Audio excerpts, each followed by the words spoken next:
There is a glass dish on the top shelf of Esther's refrigerator, the kind with the little blue glass lid, and inside that dish there sits a bowl of egg salad she made last night from eggs she boiled and peeled and chopped. Beside it, on the counter, there sits a glass with what looks like a pale yellow milkshake. That glass is 2 raw eggs, a spoon of honey, and a little milk, blended together, because a young man in our church told my cousin Vernon that raw eggs are the superior fuel for a man who works in the sun. Vernon drank one for a week. He told me he felt great, the second week not so great, and the third week he came by the kitchen with circles under his eyes and a look that said a sermon would do him good. That is where most of us are today. We have heard some things, we have believed some of them, and we are mixing up which egg is the friend and which is the quiet thief, for want of something nobody taught us. My name is Elias. My family came over from the Palatinate in 1838, and we have farmed the same Lancaster County ground ever since. I am a grandson of people who ate eggs, in some form or another, 6 mornings a week, and nobody argued about it, because there was nothing to argue about. The egg was there, the skillet was there, the bacon or the sausage was there, and the day began. My grandfather, when he was alive, used to crack an egg onto a saucer and look at it and say, in his quiet way, "That one wants a little butter and a hot pan, son." He never drank a raw egg. He never blended one. He would have looked at the man who did the way he looked at a man who wears a coat indoors. The same way you look at somebody doing a thing that costs more than it pays. But there is a real reason beneath that quiet dismissal, and I want to share it with you now, plainly. The thing almost everybody has backward on this subject is this: the raw egg is not the powerful egg. The raw egg is the egg your body can only partly use.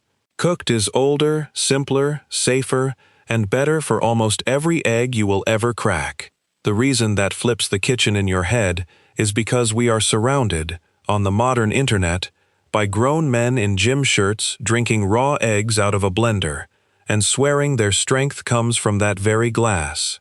What they don't tell you, what the showroom never tells you, is that what was in the raw egg is still mostly locked inside the raw egg by the time it goes down the hatch and out the other side. The cooking step is not a negligent option, it is the unlock. And once you understand that, a whole shelf of decisions in your kitchen changes. Now, let's talk about the egg itself, plainly. An egg, whether chicken or duck, is mostly water and protein, with some fat in the yolk, and a small but real load of vitamins and minerals. The protein is what most of us are after. The protein is built of long chains called amino acids, and those chains are folded up tight and woven together inside the egg, like a ball of yarn after a cat got at it. Your body cannot simply reach in and unwind the yarn. Heat unwinds it. Heat pries those protein chains apart, so your stomach acid and your gut enzymes can get to them and break them down into the building blocks you actually absorb. That is the whole trick. It is not a folk theory. It is what the laboratory has measured over and over. A raw egg, by weight, gives your body roughly half of its usable protein. The same egg, properly cooked, gives your body roughly 90% of its usable protein. The difference between 50 and 90 is the difference between a fuel that runs out halfway up the hill and a fuel that gets you home. A man who lifts the raw egg out of a glass on Monday morning has just built himself a smaller breakfast than the woman standing next to him, who scrambled the same egg in a little butter. That is the curious and slightly embarrassing truth of the matter. The cooking pan is doing more work for a body than any shaker bottle ever made. Quick word before I go further. The old methods my family uses, there is more of it than fits in any one video. I gathered the whole of it into a book at eliasyoder.com. The book is the long version. If you want it, it is there. I will not mention it again. Now to the actual practice of it. I want to walk you through the cooking method I was raised on, and the reasons each piece of it matters, because when a man understands the why, He doesn't have to remember the how. He just does it. Step 1. Use a clean pan and a little butter, or a little good oil. The reason is twofold. The fat keeps the egg from sticking to the iron, and the fat, at the temperature we want, makes the egg release its lovely browned flavor, what the old cooks called the fond. A dry pan will give you a gray, rubbery, sad little puck that sticks to the iron and pulls half its skin off when you lift it. A pan with a tablespoon of butter will give you an egg with crisp edges and a soft center and a smell that will pull a child barefooted down a flight of stairs. Use a medium-low heat. High heat toughens the white and turns the yolk to chalk. Low heat is patient. Low heat is what farmers have, because we are in no hurry and the cat doesn't care. Step 2. Crack the egg close to the pan. Hold it about 4 inches above a flat surface and let gravity do the breaking. If you crack it on the corner of the skillet, you will send flecks of shell across the whole pan, and you will spend 3 minutes fishing them out with a spoon.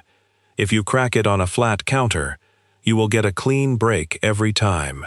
A clean crack is half the cook. Step 3. Let the egg sit for 30 seconds, untouched, before you touch it with the spatula. The reason is that the white sets first.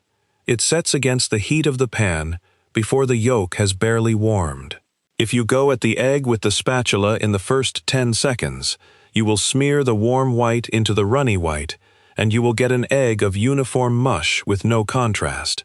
If you wait, the white gets a tender skin, the yolk stays soft, and the fork reveals a clean golden center that runs just a little. That contrast is the whole point. Patience makes the egg. Step 4. Flip with the spatula once, just once, and only if you want the yolk flipped. My grandfather never flipped an egg. He cooked one side, slid it onto the plate, and ate it. A friend of mine in the next township flips his fried eggs because his wife prefers them that way, and that is fine. A flip is a courtesy, not a rule. The reason a single flip is enough is that the egg is already mostly cooked by the time the bottom is set. One flip is enough to warm the top through.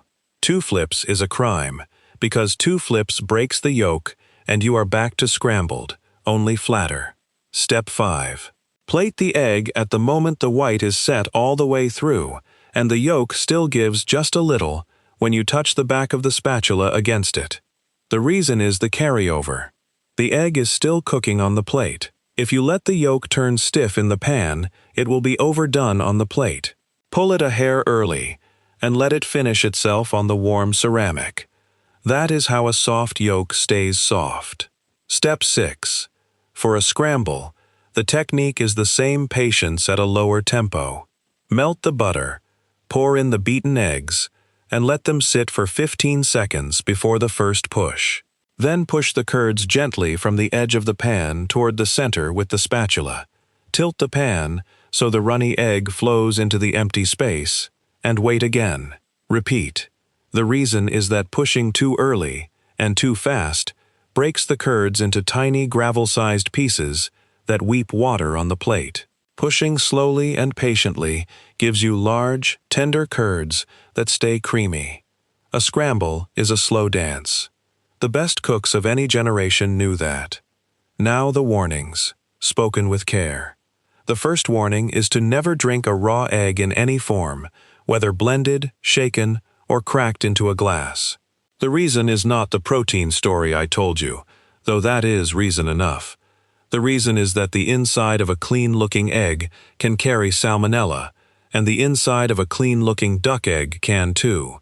And while most healthy adults will shake off a salmonella infection in a few rough days, some will not. Children, older folks, pregnant women, and anyone with a tired immune system can be in real trouble from a raw egg. The cooking heat kills the salmonella. That is the whole point of cooking. A man who promises you the strength of a raw egg without telling you the risk is selling the sizzle and not the steak. I won't do that to you. The second warning is about biotin. There is a small white protein in raw egg white called avidin that binds a B vitamin called biotin and keeps your body from using it. Eating raw egg whites in any volume, day after day, can give you a biotin shortage that shows up as tired skin, brittle hair, and a kind of low-grade fatigue. The heat destroys the avidin. The biotin is freed. The shortage disappears.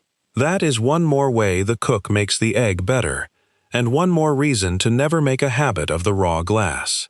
The third warning is about salt. Do not salt the egg before it hits the pan. Salt pulls moisture out of the egg white and leaves you with watery beads all over the surface of the fry, and the egg goes gray in the puddle of its own weeping.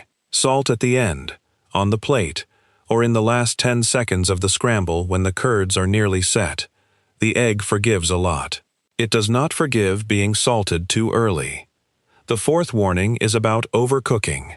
There is a kinder way to say this. The egg has a window. The window opens when the white sets and the yolk is still soft. The window closes when the yolk goes from soft to firm to chalky.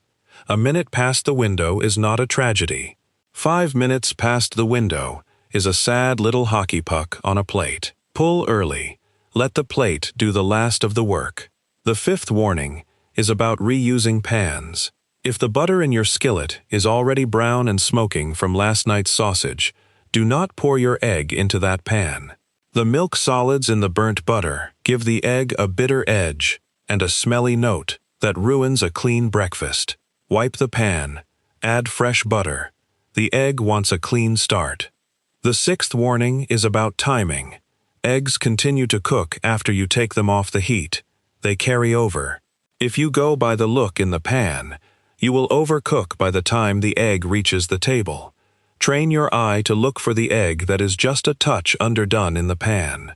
That underdone is your done on the plate.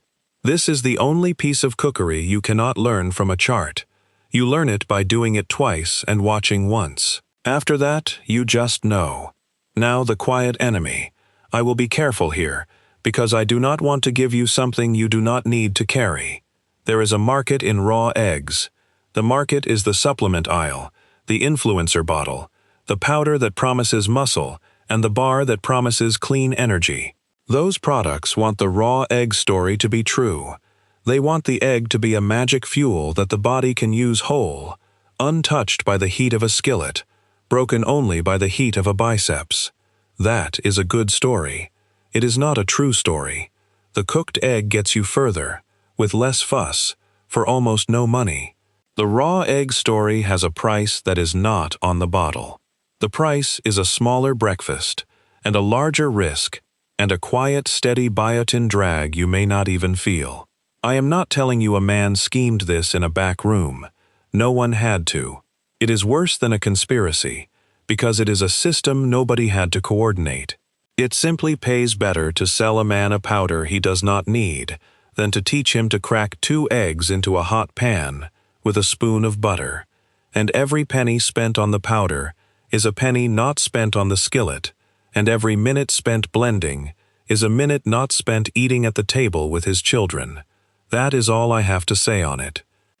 I will not promise you that 2 eggs in a hot pan will turn you into the man on the bottle. I will not promise you a number, a calendar, a transformation. A man who promises a man a miracle by the calendar is selling something. What I will tell you, and what I can stand behind, is this: a skillet, a little butter, 2 eggs from a clean source, and a steady hand at a slow heat will give you, every morning, a breakfast that is cheaper than the powder, more digestible than the raw glass, and a great deal more pleasant than the blender you have to clean afterward. Here is the whole method, said again so it sticks. Eggs are best cooked, not raw, because cooking unlocks about 90% of the protein instead of about 50%, and because heat kills any salmonella that may be inside, and because heat destroys a small protein in the white that can rob you of a useful vitamin if you eat raw whites day after day. Crack the egg on a flat counter, not the corner of the pan. Slide it into a pan with butter over medium-low heat. Let the white set, untouched, for 30 seconds. Flip once if you like. Else, slide the egg from pan to plate while the yolk is still soft. Salt at the plate, not in the pan. Pull the egg a hair early and let it finish on the warm plate. That is the whole method. It is not complicated. It is the breakfast of 170 years of working people, and it is still here. If you have stayed with me this far, I would love to hear from you in the comments. I read every one. I learn the whole country from these comments. Tell me what you do with an egg in the morning. Tell me how you cook it, in what pan, in what fat, and how long you let it sit. Tell me your county, and what your stove is like, because a wood cook stove and a modern electric coil will give a different egg out of the same pan. Tell me whether you have ever tried a raw egg in any form, and how it sat with you. Tell me what you always thought you were doing wrong with the egg, because half the letters I get say, "My eggs are always rubbery," and the answer to that is almost always the same. They were going too fast. Tell me who taught you. Maybe it was your mother behind the wood stove. Maybe it was a boarder your grandfather took in one winter. Maybe it was nobody, and you taught yourself. Those letters mean a great deal to me. We are a small group on this channel, and we are keeping something alive. The kind of you who watches a man talk about a skillet of eggs for 20 minutes is a kind of you I want to keep talking to. If you know a young family just starting out, send them this video. It is worth their morning. In the next video, I am going to walk you through my whole morning. How I light the stove, how I read the butter, how I know when the pan is ready, and the small differences between a chicken egg and a duck egg in a hot skillet, since not every egg in the basket behaves the same. That is the kind of video where the camera sits low on the counter, and you hear the butter pop, and I talk the whole way through. I will close here. My grandfather stood at that skillet in the morning light, and cracked an egg onto a flat saucer, and looked at it before he cooked it. And that looking was not ceremony. It was respect. The egg was not a profit center. It was not a fuel science project. It was a small daily gift from something with feathers that lived in our care, and the least we owed it was a clean hot pan, and a steady hand, and the patience to let it cook itself well. The people who built this country with their hands did not have a long aisle to choose from for breakfast. They had a coop and a skillet, and a wife, or a mother, who knew what to do with what was in it. That is who we are descended from. That is who we keep alive, by doing this in our own kitchens, by working a little land, by teaching our sons to wait 30 seconds before the first push of the spatula. The good things in this world were never scarce, because they were hard to make. They were scarce, because they were hard to know. I am glad you stayed until the end. I will see you again next week.